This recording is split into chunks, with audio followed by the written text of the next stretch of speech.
ছোট বাচ্চাদের সু অভ্যাস, কতগুলো গুড মানে গুড ভালো অভ্যাস বা গুড ম্যানার যেগুলোকে বলে, যেমন খাওয়ার আগে সুন্দর করে হাত দাও, আমরা কিভাবে হাত ধুই সেগুলো তোমাদেরকে আমাদের সব শেখানো। হ্যাঁ, সেই সু অভ্যাসগুলো বাড়িতে গিয়েও তোমরা করবে।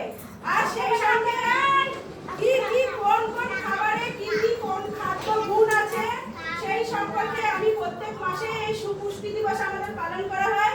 এ মাসেও সেই রকমই সুপুষ্টি দিবস পালন করা হচ্ছে।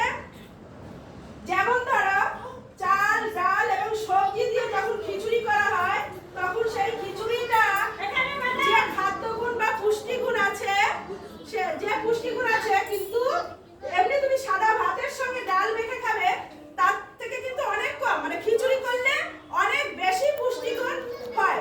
খিচুড়িতে অনেক ডাল চাল সবজি দিয়ে যে খিচুড়ি করা হয় সেই খিচুড়িতে পুষ্টিগুণ অনেক বেশি থাকে। সেই জন্য আমাদের অঙ্গনওয়াড়ি স্কুলে দেখো খিচুড়িটা কিন্তু অনেক মায়েরাই বলে খিচুড়ি না ভাত খাবো, কিন্তু আমাদের সেইভাবে রিসার্চ করে বের করা যে খিচুড়িটার মধ্যে পুষ্টিগুণ আছে বলে আমরা খিচুড়িটা বেশি করে মানে খিচুড়িটা করার নিয়ম আছে।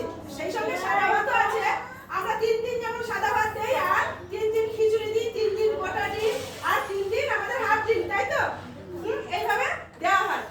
আর আমাদের একটা কথা আছে, হলুদ সবুজ সাদা খাও গাদা গাদা, একটা শ্লোক, কিন্তু এর মানেটা কি?